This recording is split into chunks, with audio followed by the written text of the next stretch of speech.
Tonight, the White House at the center of the latest Pride Month controversy. Welcome to the White House. Thank you. Saying transgender activist Rose Montoya is now barred from future events. It all happened at what was the largest Pride celebration in White House history. Happy Pride Month.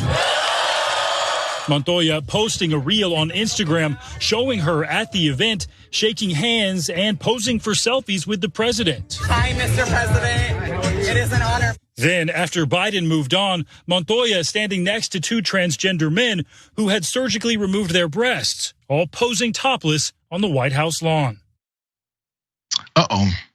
Rose Montoya, as you guys heard there, showed up at the White House, posed at one point topless with a couple of trans men.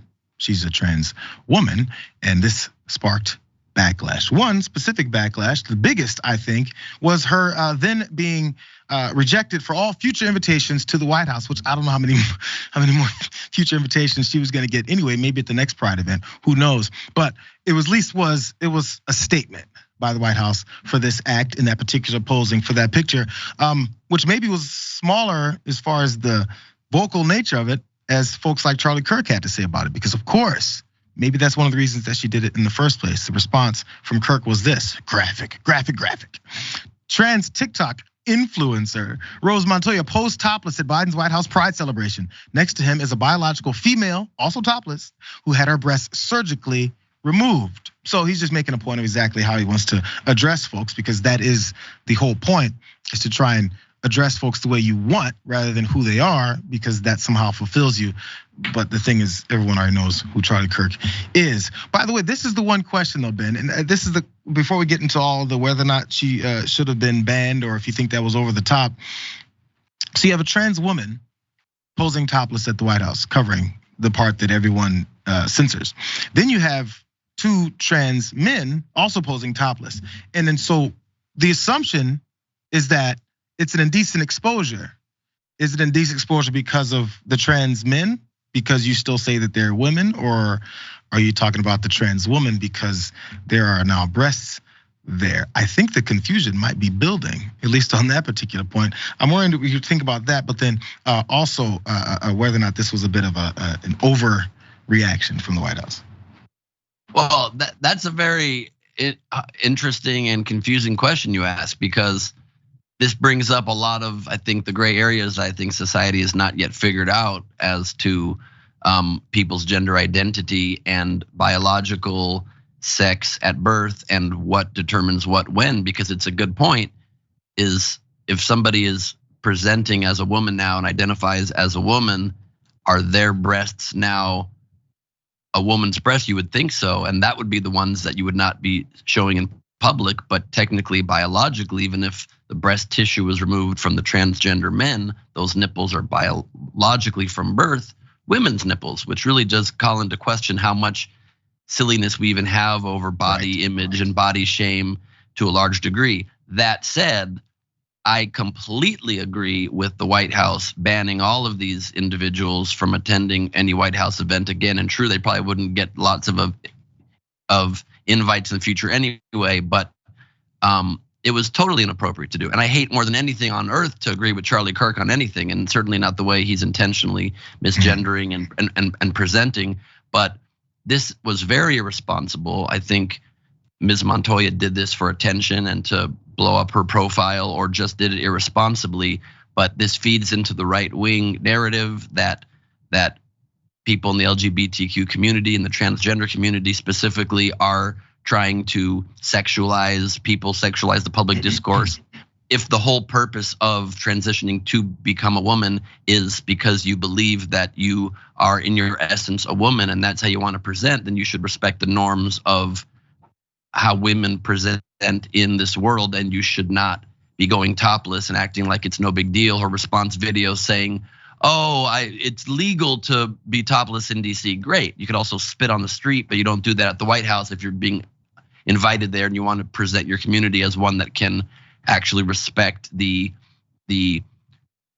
society at large and the norms that we all try to adhere to. And I think it does a great disservice to the transgender community, and to show that that's the whole argument that they constantly make against is that I wasn't they're sure. sexualizing people. I wasn't sure where we were going to land on this, and I'm glad I asked you that then, because I agree as far as like the White House can do whatever they want. They can say this was an event where people were supposed to be fully clothed, so it doesn't matter which people it is, right? Sure. And as far as I know, she was not arrested, so the legality, which I do want to play what she did say in response to what has it happened and how she feels about it. The White House can do whatever they want, and you can be upset about it, and I agree with that. But the thing is and then of course the nature of then it going and feeding too many people to say, look at the way they are. I think that's them going ahead and finding a way to extrapolate on it.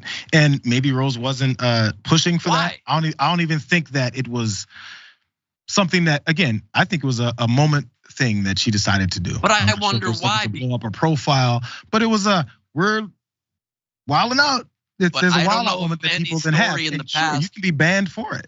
I get that. Yeah, I don't know of any story in the past, JR, where any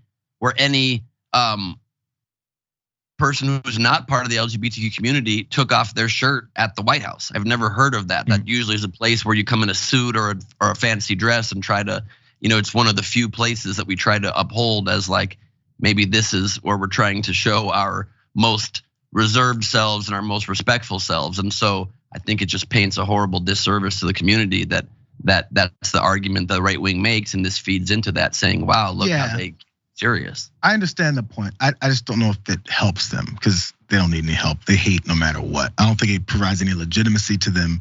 I think it does give them some extra thing to hate on amongst their own groups. Because then again, does anyone now that didn't think that LGBTQ plus folks or trans women are groomers and pedophiles, is that proving the point? Absolutely not at all. That's what they like to push so hard.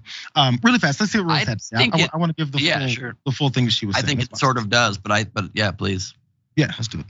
Critics taking to the internet in outrage. The White House then responding, saying the behavior was inappropriate and disrespectful. It was unfair to the hundreds of attendees who were there to celebrate their families. It really does not reflect the event that we hosted. Adding that those in the video will not be invited to future events. But Montoya taking to TikTok to defend her actions. I would just like to say that, first of all, going topless in Washington, D.C. is legal. Why is my chest now deemed inappropriate or illegal when I show it off? However, before coming out as trans, it was not. I had zero intention of trying to be vulgar or be profane in any way. So like I said, I can believe what Rose said, and then the White House can also say, we don't want to have you back.